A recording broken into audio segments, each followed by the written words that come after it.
Hello everyone, FPL Raptor here and welcome back to another video on my YouTube channel. In today's video we have the Game Week 3 preview where we'll discuss key topics such as the best Aston Villa assets, is Cole Palmer essential, wildcard window, price changes and much more. If you do enjoy today's video, please do smash that like button, and if you're new around here, make sure to subscribe as well. But without further ado, let's jump into it.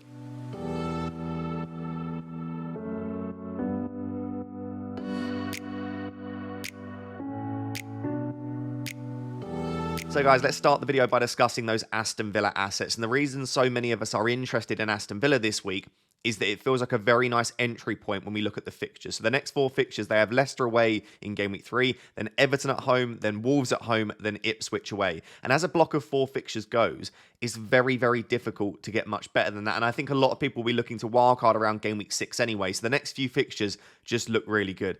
And whilst the first two games is such a small sample size and it's very difficult to try and take too much from it, based on those first two games, those are four of the worst defences in the league.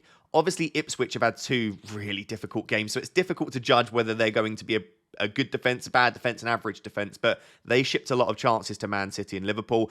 Everton and Wolves really disappointing in the first two. They have given up so many chances, so they feel like great home games. And whilst Leicester I don't think will be a classic newly promoted side, they again have shown that they will give up chances. So overall, especially for the attackers, these feel like a great set of four fixtures, and obviously you want to get on the Villa assets at the start of that run. Across the first two games, I've been relatively impressed with Villa, but they have shown some signs of rustiness. Obviously, Ollie Watkins in particular that we'll discuss in a second. But overall, I think I've seen some very positive signs, and I think once again, they will be a very good side. I don't think that all of a sudden they're going to be really poor. Obviously, the addition of Champions League football this year might make it a little bit more difficult, and a lot of people are predicting that they will struggle as a result, and maybe they will, especially with squad depth. But overall, I guess what I'm saying is Villa are a good side. The fixtures coming up are very good. It feels like a nice entry point to buy Villa assets. So on your screen, you can see some of the ones that I would be considering myself, and we'll start with Nedeljkovic. I hope I am not butchering that pronunciation. The £4 million defender that came on for cash when he went off injured in Game Week 2. As of right now, I would be very surprised if Nedeljkovic doesn't start as right back for Aston Villa, which when you say you've got a £4 million defender starting in a right back position for one of the better defences in the league, although probably not top six, I would say. Maybe let's say an average defence in the Premier League with really good fixtures coming up. It feels like almost like a no-brainer, a bargain. The issue that we've got is that the transfer window is still open and Aston Villa are trying to sign Geertruida. I don't think as of now that looks overly likely to go through because apparently they need to make sales before they can pick him up, and we haven't got long left now until the transfer window shuts. So right now, it could be that that's a January signing, and if that's the case and Matty Cash is out for 4 to 6 weeks, which looks like the current estimate, Nedeljkovic should get a few starts, but it does almost feel like it's a short-term punt regardless. If a new right back comes in, Nedeljkovic could still start, but as soon as Cash is back, that's another piece of rotation. And so you probably will get the next 2 or 3 weeks for him. Probably at least one more fixture you would expect. Let's wait and see what happens in the transfer window. Obviously, don't move now. I think this transfer makes more sense if you desperately need a cheap defender to make a move elsewhere and or you are wildcarding in Game Week 6. Because if you're wildcarding in 6, you only have to get through the next 3 fixtures, and Nedeljkovic could absolutely get that. But then again, it feels like, why am I using a transfer on a £4 million defender? If you're wildcarding in 6, why wouldn't you try and attack some of the attackers that have good fixtures coming up? So I like him. I don't see many people in certain positions that would desperately want him. If I was on a wildcard this week, I may well take the risk, but just know that in 3 to 4 weeks, or as early as maybe 1 or 2 weeks, he could be back to just sitting on your bench, and then it obviously blocks an Aston Villa spot. So for now, I like him, but do have some hesitation and reservations around him. At a slightly more expensive price, you just have that solidity of minutes with Pau Torres and Konsa.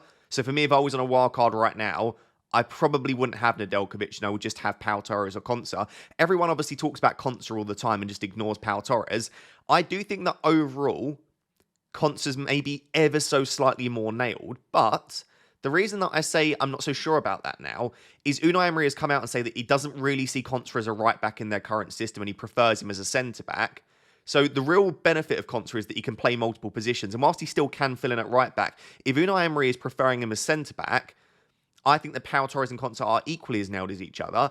And Pau Torres amongst engaged managers and probably those in your mini leagues will be much lower owned than Konsa because everyone just goes straight to Konsa. So I think they're basically the same option. Right? I don't think either of them have much attacking threat. They're very similar for bonus points. You can see that across the first two, Konsa has had 1 shot, Pau Torres has had 0. But from set pieces, Pau Torres does get very involved. He's still in the box. And Fantasy Football Hub project that across the next 3 game weeks, and again, a lot of people will be looking to wildcard in game week 6, and we will discuss the best possible wildcard windows at the end of the video in that last section, that actually Pau Torres is slightly out in front. But I mean, I think it's extremely close. Basically, just flip a coin. Or if you want to pick the slightly more lowly owned asset amongst those engaged managers, I think Pau Torres might be a decent shout. So for me, if I was on a wildcard, I'd be picking Pau Torres as a defender, and I think he's a really good shout. Just on Maatsen, when he starts, I think he absolutely will be worth the 5 mil. And by the way, he looks very close to a price fall. He could drop to 4.9 in the coming weeks. But as soon as he gets to start, absolutely, I think he's worth considering. But as of right now, Luca Dean is playing most minutes. Once the Champions League kicks in after game week 4, so between game week 4 and 5, it could be that Maatsen's preferred in the UCL, Luca Dean's preferred in the Premier League, and all of a sudden he's not an option, or it might flip, or they might sort of get a rotation of games. But if we feel like he is relatively nailed in that Premier League side, then I feel like he will be a seriously good option. He's so attacking. You can see in just 30 minutes, he's already had the same amount of goal and assist threat as Ezri Konsa has in 180 minutes. So Maatsen is absolutely going to be an option this season, but as of right now, I just can't recommend him. Which moves us on to probably the 3 players that you are really looking at, especially if it's transfers, which is Rodgers, Bailey, and Watkins. I would say that if you're watching the games and you're an eye test-based manager, it's difficult to look past Rodgers as the best Aston Villa asset as of right now when you take into account price. Obviously, if they were all the same price, then maybe not. But for only 5.1 million right now, and you have missed a price rise on him if you've not yet got him, his minutes have been the best of the 3. As you can see there, 180 minutes. He hasn't come off yet. Goal threat and assist threat-wise, the data suggests that he's not had that much, but he obviously slid in Ollie Watkins for that absolutely horror miss where he essentially missed an open goal. It wasn't quite as bad as an open goal, but if that goes in, he's got an assist to his name already. You can see he's had more shots than Bailey and Watkins as well. So for 5.1 million, you've got someone with better minutes, playing in a variety of positions, seems integral to the attack, taking more shots. And so it's not a no-brainer as such, but it's one of those where, yeah, you could absolutely go for Leon Bailey, and Bailey will still get returns, and he could get more returns than Rodgers. But it almost feels like overthinking and or just trying to be a little bit different for the sake of it. And I don't necessarily hate that, right? Because everyone's going to load up on Rodgers this week. Everyone is going to bring him in. I mean, I myself have already brought in Rodgers this week. So trying to just go against the grain a little bit and go for Leon Bailey absolutely could work, because I do still get the impression, and this isn't driven by data, this is just me when I watch, I do just get the impression that Bailey could still be involved in more of Aston Villa's goals. Rodgers maybe looks better, maybe you could say is more integral to their attack, gets more involved, maybe his minutes will even be more secure, but Bailey just feels like he has that killer instinct a little bit more. And so I do fancy Bailey to potentially get more attacking returns than Rodgers. But the question then comes, is he going to get enough more returns to justify an extra like 1.4 million at the moment? Probably not. So for me, I do prefer Rodgers to Bailey, but that isn't to say Bailey's a bad option. We saw last season, he matched the amount of returns that Ollie Watkins had in the minutes he played. The reason that Watkins had so many more returns is because he played more minutes. I think it does come down to Bailey and how many minutes is he going to get. Because you can see, even when they've got no other competitions to worry about, and even when everyone is fit and available, Bailey still isn't getting 90 minutes. He's still getting those early subs, and that's without the Champions League football kicking in. So once the UCL kicks in a couple of weeks, is Bailey then going to get really limited minutes and maybe not even start the odd game? I don't think Rodgers' minutes will be 90 every week, like I said, when the Champions League kicks in, but his minutes seem better. He's taking more shots at the moment, and I just get the impression that Rodgers will be worth the 1.4 million savings. So there we go. I think they're both great options. I would just prefer Rodgers. And on Ollie Watkins, there's a lot of discussion going around at the moment. Many people eyed up the possible Isak to Watkins switch this week. It's not a switch I would want to make right now, but that has absolutely nothing to do with Ollie Watkins missing 2 big chances and getting 0 returns. It is everything to do with, I still think Isak is a fantastic option, and Isak's record against Spurs is extremely good. We know that he's better at home, and I know he's had a slow start, and I know Newcastle in general have struggled to create chances for him, but 2 game weeks is such a small sample size that I just don't know if that's going to continue. Could Isak go out there and get 1, 2, 3 returns against Spurs? He absolutely could. And I just want to keep Isak for 1 or 2 more weeks. If I was in a position, though, where I had someone that I didn't like as an option, let's say you have Chris Wood, and I'm not saying Chris Wood's bad, by the way, but his minutes are kind of reduced. He's not shown a great deal in the opening 2, other than obviously that tap-in / big chance that he scored. If I had Chris Wood and money in the bank and a free transfer, I do like the idea of doing Chris Wood to Watkins, for example, if you somehow had that much money. Or if you've still got Solanke, for example, and you've got a free transfer and the money, I would definitely do Solanke to Watkins. I would rather bring in Watkins this week than Isak, but I wouldn't want to sell Isak for Watkins. That might sound counterintuitive, but I would give Isak one more week. But Watkins himself is great. I am impressed. I like the fact that he's had 2 big chances against Arsenal. That's one of the best defences in the league. And he's managed to get into the positions to get those chances. It is a little bit worrying / disappointing that he missed them, but one of them was a super save by Raya. And he obviously had to just take it in that split second. And the other one, anyone can miss those chances. We've seen that over multiple games in the Premier League. So listen, I wouldn't be overly worried about Watkins missing those chances. My major concern with Watkins would be the minutes. He's had 2 subs pre-65, 61 and 64 minutes, I think it was overall. That doesn't make sense for the amount of minutes he's played. It was something like that. It was two subs around the 60 to 65 minute mark. And that would worry me more so than the amount of attacking returns that he's got thus far. So there we go. A bit of a muddled section, but I guess all of that just to say that I think Rodgers for me is the standout option. As safe and as template and as boring as that is to say, Rodgers does stand out for me. But outside of Rodgers, I still think Bailey and Watkins could be good options. And I think Powell and Konsa are safe players to bring in at that 4.5 million range. So guys, we absolutely have to discuss Cole Palmer because everyone wants this man in their team. If he's not already in their team, myself included.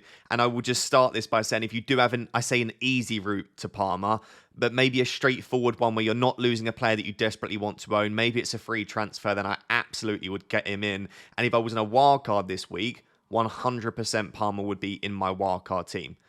However, a lot of us don't have an easy route to Palmer. We would be selling an asset that we otherwise love. And most of us probably aren't using a wildcard. So what do we do about it? Because I don't think we're shocked. If I'd have told you Palmer gets 17 points in game week 2, I don't think you would have gone, wow, I'm very surprised about that.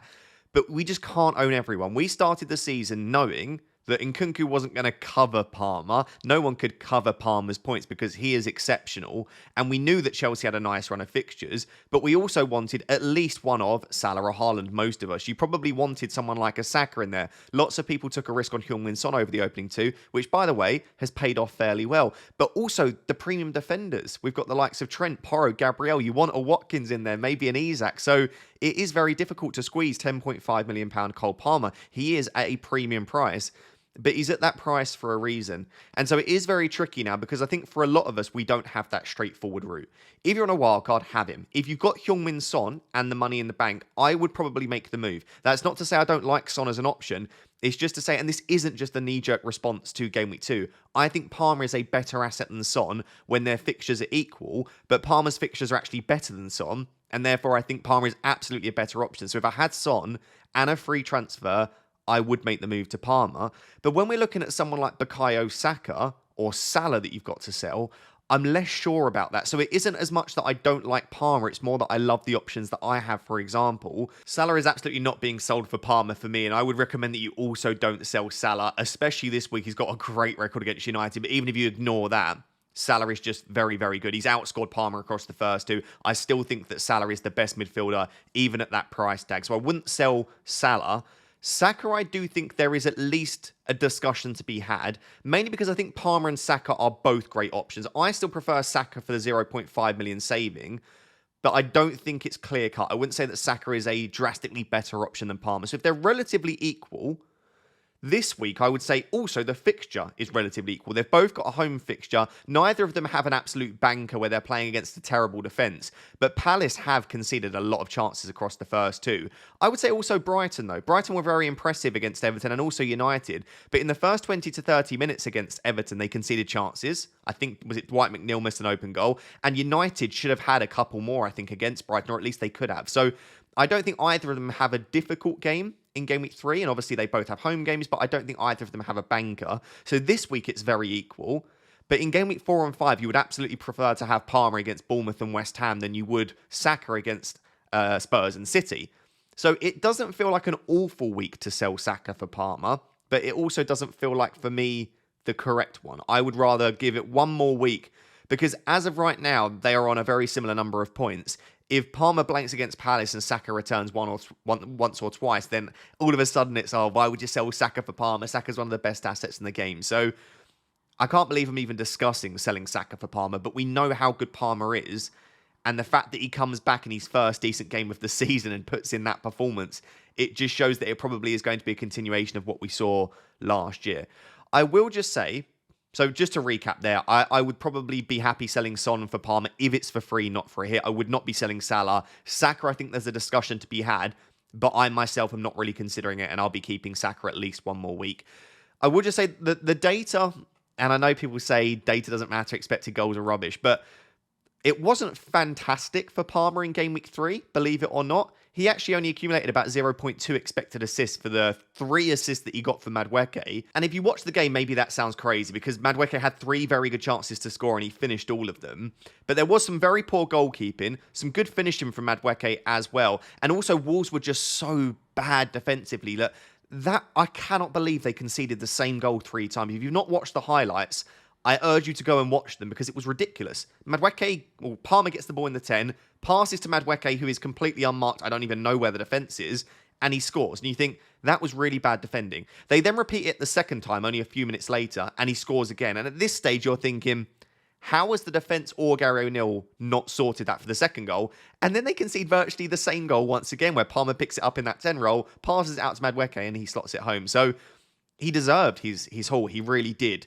But I think it's a combination of, normally you would expect maybe Jose Sarr to save one of them, or Madueke to not finish all 3 of them. And also you expect Wolves after the first one to be a little bit tighter defensively. So I'm not expecting this level of returns every single week. And I do wonder, if Cole Palmer had got a single assist and a single goal, we still would be talking about him as an option. But if it wasn't that massive 17-pointer, are we still talking about even considering the likes of selling Saka for Palmer? I don't know. But we are very reactionary human beings and we like to knee-jerk. And it's difficult to overlook someone that has put in a performance like that. And he has been across the first 2 game weeks involved in 3 big chances. So listen, I love Palmer. I think Palmer's exceptional. If he continues to play as the 10 rather than off the right, I think he's only going to be even better. He's clearly, it's not just a Pochettino thing. People were claiming, is it just Pochettino? Is Maresca going to get the best out of him? We've seen already what he can do. I would love to have him in my team, but I can't bring him in right now because regardless of who I take out, it's for a hit. The only 3 players that I could really remove to bring him in, I don't want to at the moment. And therefore, it's not as much I don't like Palmer as that I just don't think for my team and my structure right now, it makes a lot of sense. But if you have an easy route to him, it's for free or you're on a wild card, I would absolutely consider it, and I'm very jealous. And I do think he's a fine captaincy option, by the way, for Game Week 3 as well. So let me know down below, are you going to manage to squeeze Cole Palmer into your team? And if so, who are you taking out to bring him in? So another player that I wanted to discuss is actually Andy Robertson, who I've been extremely impressed with across the first 2 game weeks because his minutes have been better than Trent's, right? He has had one early sub, but generally speaking, his minutes have been very secure. And not only that, he's not playing the role that I thought he would under Slot. We didn't know exactly how Slot would set up with Trent and with Robertson. We've seen him before play a really inverted midfielder. We've seen him play with sort of wide fullbacks. So we were interested to see how do Robbo and Trent set up. And listen, Trent is inverting, but I don't really care if Trent's playing centre-back, right wing, striker. He's just going to create so many chances. So this is not a section about Trent, and I don't think this is me sitting here and saying that Robertson is better than Trent, but is he possibly a good option if you need a cheaper asset at 6 million and or as a double up to Trent?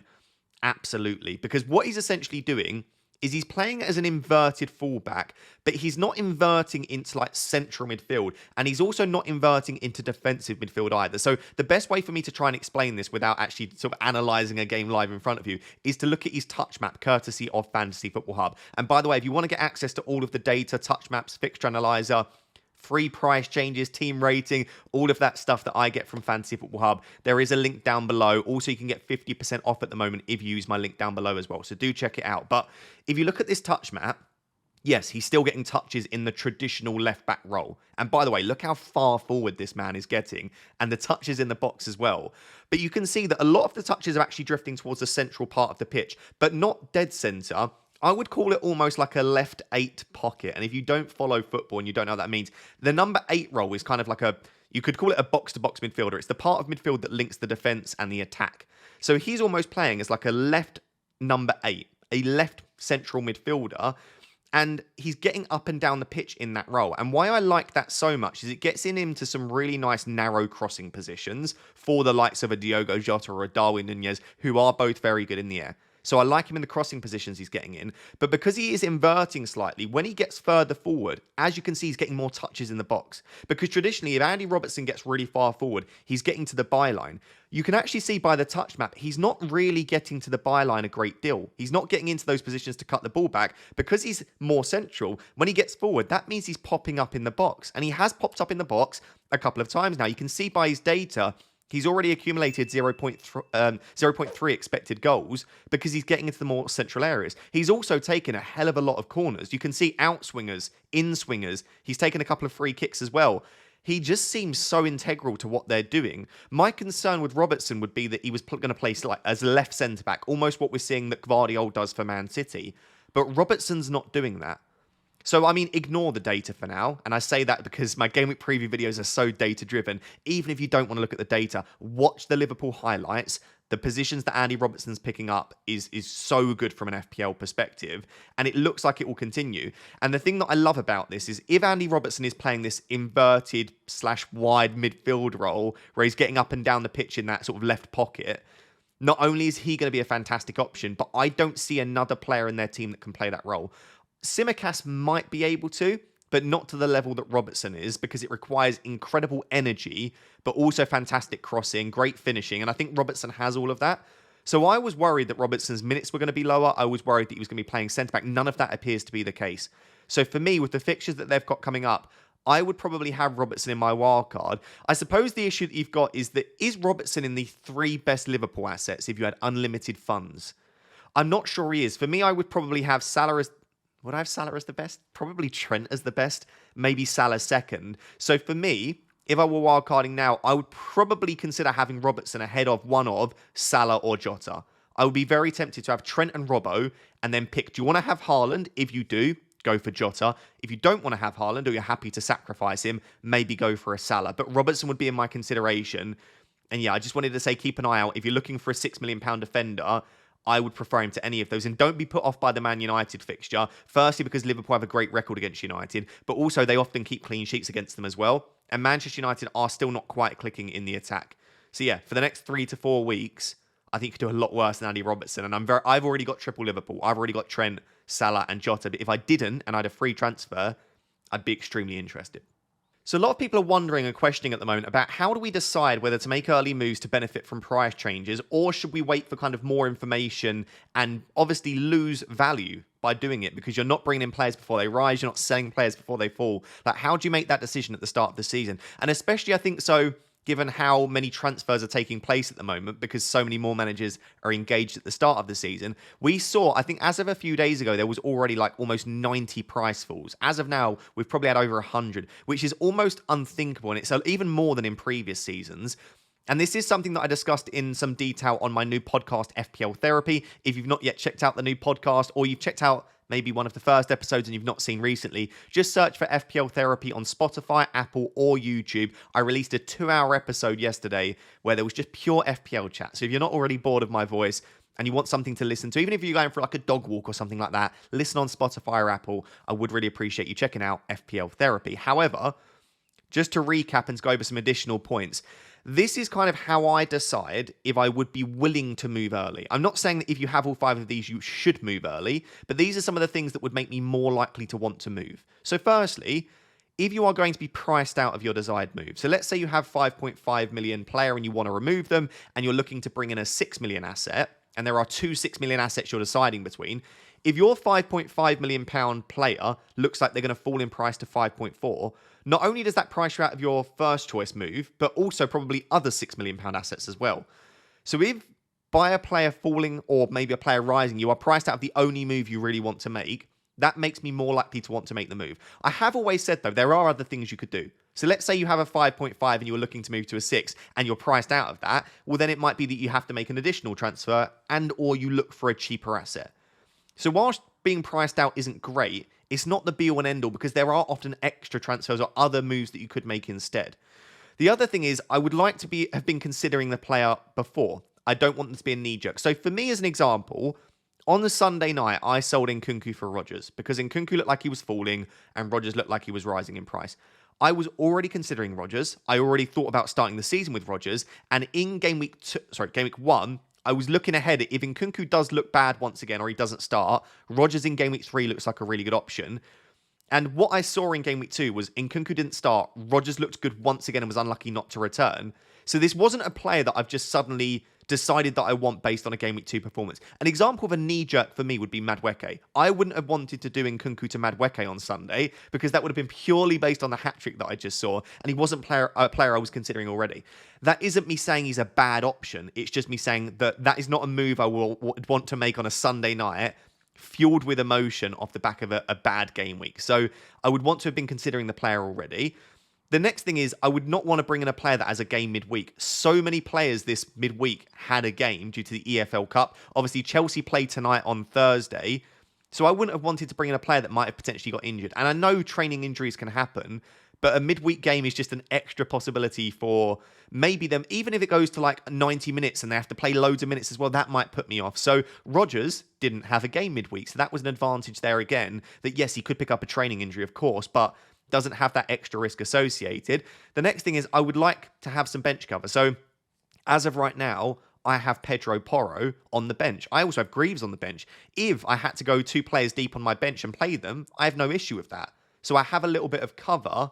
And linked to that is if you have another free transfer. I unfortunately don't in this case, but if I had 2 free transfers to use, and I used one of them on an early transfer, ideally I wouldn't have to use that second one, of course, but if I needed to, I have it there and I wouldn't have to take a hit. So those are all of the things that would make me more willing to move early. Obviously, if you're ticking off 4 or 5 of these, then it's looking very good for an early transfer for you. So to go back to my transfer, I sold Nkunku for Rodgers. Was I going to be priced out of the move? No. But I might have been priced out of future moves, which is another point, I guess, is I didn't want to lose that 0.1 because there were moves I had in my mind of I might want to make them the week after. So yes/no for question 1. Was I considering the player before? Were they a knee jerk? They were not a knee jerk, so I can give a tick to that one.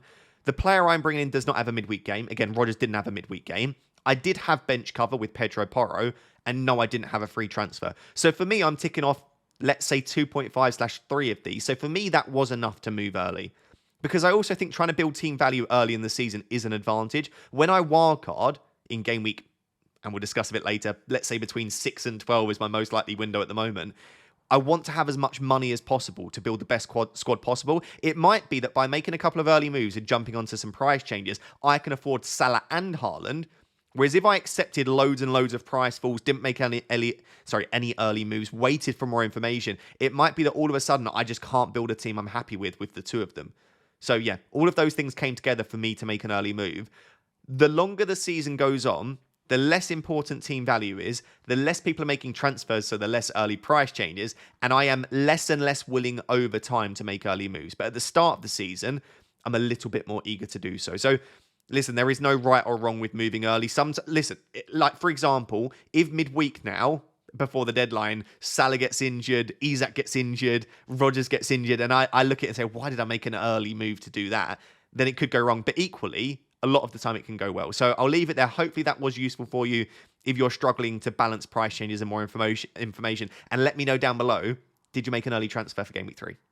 So guys, lots of questions coming in around wildcards at the moment, and I understand it. I think a lot of people are thinking, oh, I kind of want to play my wildcard now. Is it okay? Is it too early? Or should I play it in a future game week? Is there like an optimal point? And unfortunately, no. There is no such thing as an optimal time to wildcard. I don't think, because as cliche and annoying as it is to hear, it's so team dependent. If your team is an absolute state right now, and you've got the likes of Hall, Konsa, Barco in defence, maybe you don't own assets from Aston Villa and Chelsea, and you think they've got nice fixtures coming up, then absolutely, just pop the wildcard this week. I've got no issue with a wildcard this week at all.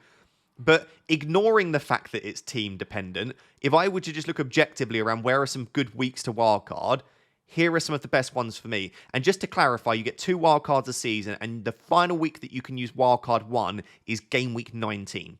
So that's why you can see that the final option is to use it very late. So there we go. So the first opportunity for me, if you're not using it this week and you've not already used it, is probably Game Week 4, and there are a few reasons for that. Firstly, is post-international break. So between Game Week 3 and 4, we've got an international break, and therefore I like it because you can react to any injuries, but you can also react to players that play late in the international break and might not start in Game Week 4. Brazil and the other South American teams play very late in Game Week 4. I don't even know if someone like João Pedro is going away with Brazil, but let's say he is. I think Brazil play very late on the 11th, and then Brighton's fixtures on the 14th. There's a good chance João Pedro doesn't even start in Game Week 4 if that's the case. I'm not scaremongering. I don't even know if he's going away with them, but there's just an example there of these are things that you can react to over the international break. And also, you've got 2 weeks of tinkering to do, right? You've got more opportunity to really think it through rather than trying to cram all of that into a couple of days. So if you're someone that works very hard and works long hours and you want more time in the evenings to think about it, you can do so. You might also be able to catch more price changes potentially over the international break. Also, you've got 3 weeks worth of data. I still don't think this is quite enough for me. I would want more than 3 weeks. I think 4 to 6 is kind of the minimum. But 3 weeks of data is better than 2 weeks, right? So you're starting to look at trends here and understand which players might be good. And there are quite a few fixture swings. So I wanted to show people how I'm doing this because a lot of people don't really, they're not sure how to even go about starting. So I've jumped over to Fantasy Football Hub here. And again, if you want access to all of this, I highly recommend it. There is a link down below to get 50% off. This is their fixture analyzer. And what you can do is sort by overall attack, defense, points, goal, clean sheets. But let's say from an attacking perspective, which teams have the best fixtures over the next few? If you're looking to wildcard in Game Week 6, you can attack the next few. But equally, if you're looking to wildcard in Game Week 4, and you want to look at maybe a little bit longer term, which teams will want to target from 4 onwards, across the from Game Week 4 to 10, Fantasy Football Hub say Brighton, Villa, Palace, West Ham, Everton, United. Do you own any assets from those teams? You might not own many at all. Whereas if you were to suddenly change that to Game Week 6, all of a sudden Brentford dropped to the top, or jumped to the top, I should say. And equally, if you were to look from Game Week 4 to, let's say, Game Week 8, at which teams do not have good fixtures, Newcastle are bottom. So if you are loaded up on triple Newcastle, you might feel like that's an okay to jump off them there. Okay time to jump off them there. So I'm not going to go through and filter loads and loads, but you can see that I've just been playing around with this and thinking, based on my own team, when is a week that I might want a wild card, especially based on fixture swings. And therefore, like I said, in Game Week 4, I do think there are some clear fixture swings. You might want to jump on the likes of Aston Villa. Ipswich have a really nice run of fixtures as well. And Brentford start to around Game Week 6. So you might want to load up on 1 or 2 and stick them on your bench. So there are some things that you can start to think about there. But I would just have a play around with the fixtures. That is not the graphic I wanted. Have a play around with your fixtures based on your own team and wildcard windows, etc. Basically, just have a real think about it and what suits your team and your structure and what you're trying to achieve with it at the moment. And like I said, you can fix issues and mistakes if you wildcard early. There are already players that clearly are not good picks, and if you own a lot of them, you can fix those. The issue that you've got, I just mentioned something like a Brentford and maybe even an Arsenal. There are teams that have really nice fixtures from Game Week 6 that you probably wouldn't want to own in Game Week 4. And Arsenal stand out to me as one of those. And yes, you can still pick Arsenal assets because they can still do well. And you could still pick Brentford assets and tuck them on your bench. But there's only so many assets that you could choose that don't have good fixtures in the immediate future. Because if you pick too many of them, it's just like, well, then just wait until Game Week 6. And in Game Week 6, there are more fixture swings. Like I said, Brentford and Arsenal stick out as 2 teams to me. And Arsenal in particular, I would want 3 of them absolutely if I were to wildcard in Game Week 6. Also, around Game Week 6, maybe moving into Game Week 7, the likes of Newcastle and Liverpool have a really tricky set of fixtures. Even Fulham's fixtures start to die off a little bit. So if you're sat there right now with like Smith Rowe, Robinson, Gordon, Isaacs, and you don't have many Arsenal, maybe you've got a Salah, Jota and Trent, then Game Week 6 may look like a decent wildcard opportunity for you just due to the fixture swings. I've also said here you can start to decide on structure. You've had 5 weeks at this point to build up team value. You've also had 5 weeks to suss out the likes of Salah and Haaland, both PALMER, Saka. This is a good point, I feel like, after 5 weeks of data to decide, do I want Salah, do I want Haaland, or do I want both or neither? And in Game Week 4, I still feel like it's a little bit early to try and decide that. And whilst you can make future transfers, I feel like Game Week 6 might be a nice point to try and decide where you want to go with the structure of your team. Game Week 6 will be the most popular wildcard window for sure. So if you're looking to go with the popular standard template wildcard window, which isn't a bad thing, Game Week 6 looks like it'll be the one. I do like Game Week 8 though. And actually in my own team, I'm probably leaning slightly more towards 8 just because I already have 2 Arsenal. So I feel like I'm in a good position there. I only have 1 Newcastle who by Game Week 6 I might not own anyway. I can easily get a Brentford asset in. I only have 2 Fulham. I don't have 3 like a lot of people. And I don't have massive mistakes or issues in my team. And so the only reason I think I would wildcard in 6 is if issues arise over the next few weeks, which obviously they could, and or I decide that I desperately need and want Haaland in, which could be the case, a wildcard probably makes more sense.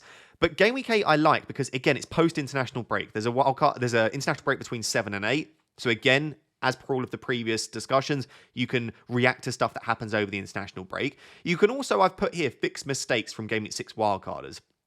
There might not be any mistakes. It might be the Game Week 6 wildcard is flying, and all you're doing is 8 is copying the Game Week 6 wildcard, which would be a real shame. And at that stage, you think, oh, I should have played it a little bit earlier. But there will be issues. It might be that everyone loads up on, maybe at this stage we decide KDB's essential, and all of a sudden his minutes are a little bit reduced. And also there's a defender that everyone's like, oh, you've got to have this defender, and they start getting rotated. Yes, they can obviously remove those players, but they're having to use transfers. And you can at this stage say, right, these are the mistakes that I identified in the Game Week 6 wildcard. Let me fix them. So it's almost taking a bet that maybe the Game Week 6 wildcard doesn't get, the template wildcard doesn't get off to a flyer, and you can react to that. And also there are other fixture swings. After Game Week 6 and 7, Arsenal's fixtures aren't perfect. It's really 6 and 7 that you'd want to own them for against Leicester and Southampton at home. So maybe you say, actually, I don't want 3 Arsenal, I want 2. Or maybe you start to load up on other teams that have nice fixtures. So I like Game Week 8, maybe as a slight hedge against that Game Week 6 wildcard.